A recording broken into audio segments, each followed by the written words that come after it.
Hey Grizzlies, how are you today? It is Friday, so you know what that means. First chapter Friday.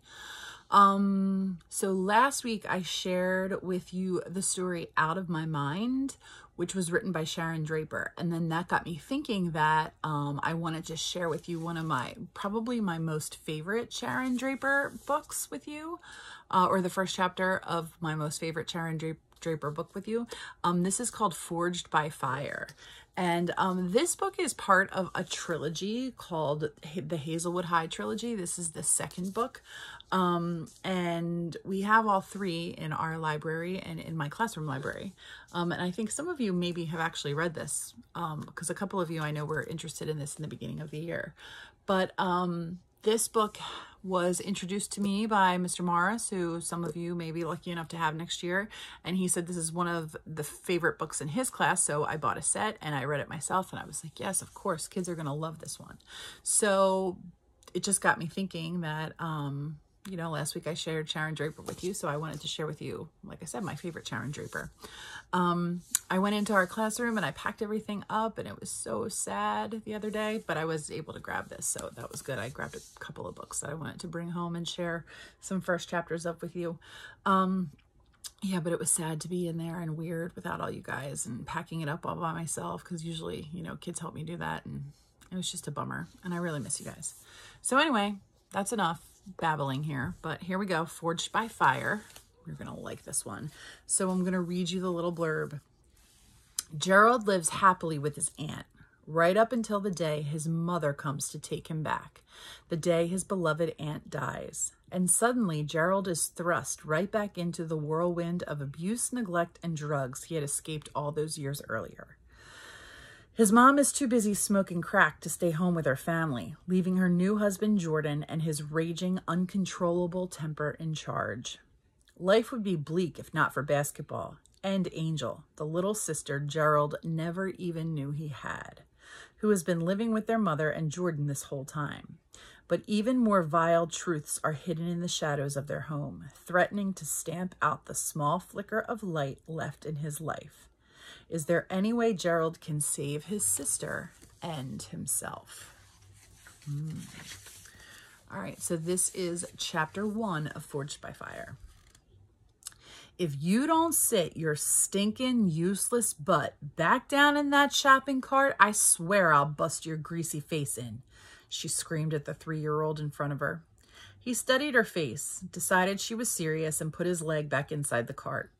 He was standing near the front end of the cart, amidst an assorted pile of cigarette boxes, egg cartons, and pop bottles. He didn't want to sit down anyway because of the soft, uncomfortable load in his pants, which had been there all afternoon, and which felt cold and squishy when he moved around too much. He rarely had accidents like that, but when he did, Mama sometimes made him keep it in his pants all day to teach him a lesson. Gerald was only 3, but he had already learned many such lessons. He had never seen Sesame Street, never heard of Riverfront Stadium. He didn't even know he lived in Cincinnati.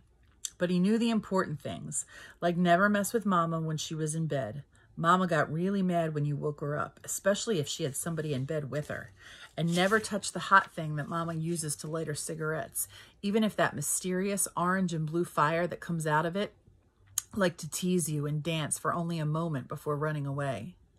Mama had once caught Gerald playing with the lighter, and she made the fire come out, and she held his hand right over the flame.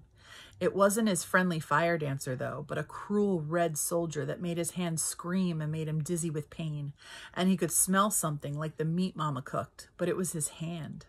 When she stopped, she had washed his hand with cool water and soothed him with warm hugs and wrapped it with salve and bandages, the place where the fire soldier had stabbed him. She told him that she had done it for his own good and to teach him a lesson. He had tried to tell her he was just trying to find the fire dancer, but she wasn't listening, and she had given up, thankful for the hugs and the silence. And he had given up, thankful for the hugs and the silence. One other lesson that Gerald had learned was never stay near Mama when she sniffed the white stuff. She got it from a man named Leroy, who smelled too sweet and smiled too much. When he leaves, You hid behind the couch and hope that Aunt Queen comes over, because Mama sometimes yells and gets her belt or her shoe and hits and hits and hits. And sometimes she just goes to sleep on the floor, and it gets dark and you cry and your tummy feels tight and hurt, but at least there's no shoe to run away from. Once Aunt Queen had found Gerald curled up behind the couch sucking his thumb. His pajamas were soaked and smelly, and he was shivering and hungry. Mama had been gone all day. She told him not to leave the room, and he had really, really tried to be good, but he was so cold, so very cold. Aunt Queen had taken him to her apartment and given him a warm bath, a bowl of hot soup, and some warm fuzzy slippers, even though she had to pin the back of them so they wouldn't fall off. Then Mama had come, and she and Aunt Queen had yelled and screamed so much that Gerald had to hold his ears while he laid curled at the foot of the bed. Finally, Mama started crying, and Aunt Queen was saying stuff like, "I know, honey." And Gerald knew he was going back home. That night, Mama had hugged him and kissed him and held him so close until he fell asleep.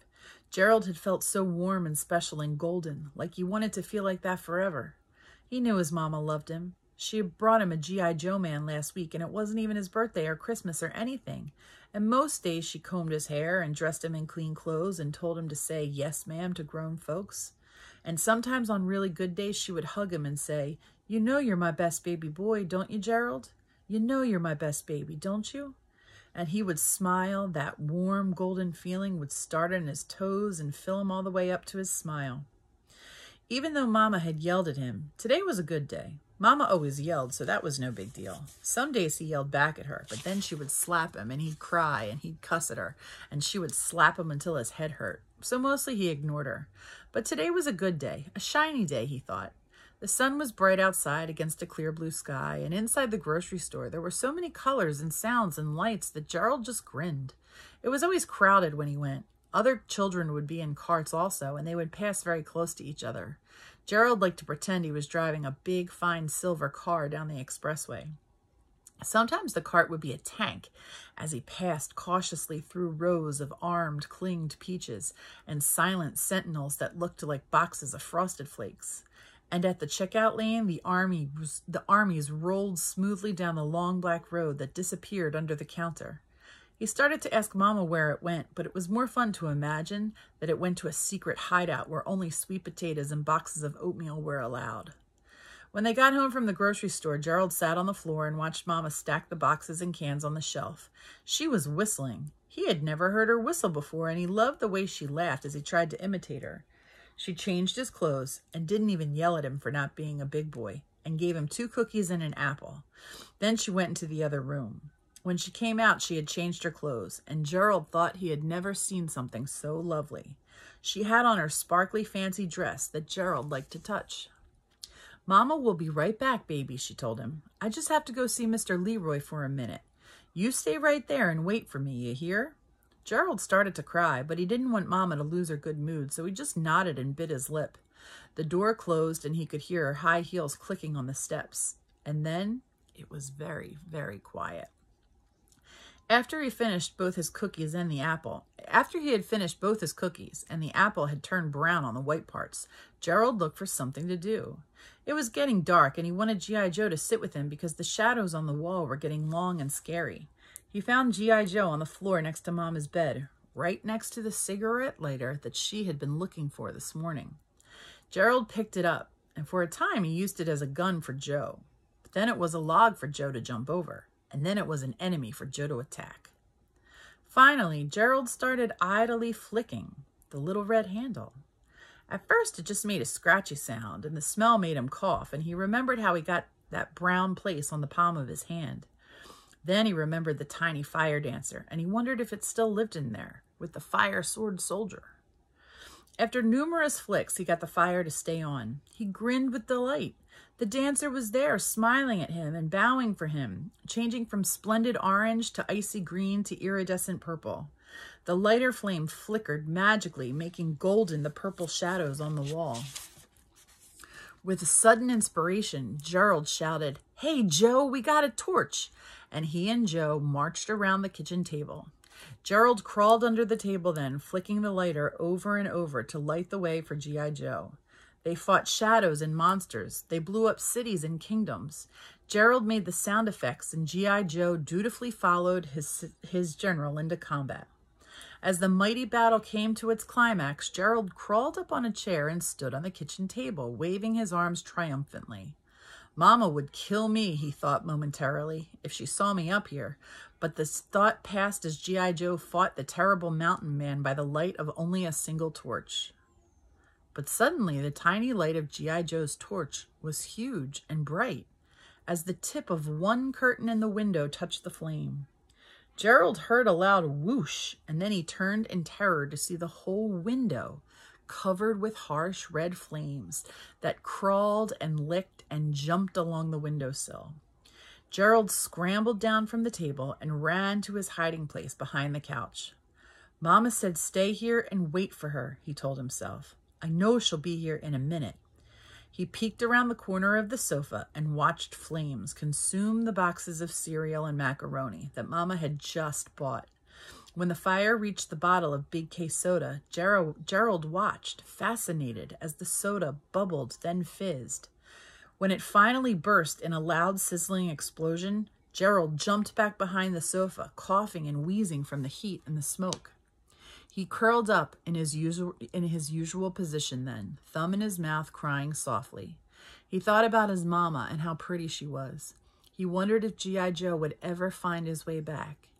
And he wondered how he could see so many colors with his eyes closed. So that is the first chapter. This is a really good book about, surviving hard times. Gerald has a pretty rough life for a long time. And, this is about him persevering and getting through. So again, Sharon Draper, she's a great writer. I've got a lot of her books in our classroom. She was the writer of the book I shared with you last week. And yeah, if you get a chance to read this book, I encourage you to do so. All right, the school year is really wrapping up. Some of you guys owe me work, and I need you to get it in before I have to put your grades in, before I have to submit your grades for report cards. I'm really thinking about continuing First Chapter Friday throughout the summer. That would be like a cool way to connect with you guys. I don't know, though, if our Google Classroom will stay open. I'm not sure if they clean out our Google accounts. I have to find out the answer to that, but that would be a fun thing to do because, it sort of helps us stay in touch a little bit. But I hope you guys are all well. I hope you guys are hanging in there. We're almost done. Some of you have done such great work. I'm really, really proud of you and the work that you've been doing. Yeah, I can't say that enough. And I really miss you guys to pieces. And I'm so sad that we're not going to be able to say like proper goodbyes to each other like we would get to if we were in school. But I hope you're well, and I hope you're making good choices, and I hope you're hanging in there. So yeah, if you get a chance to read this book, Forged by Fire, read it, and then read the other books in the trilogy. You don't have to necessarily read them in order, so that's good. But all right, I will talk to you guys again soon.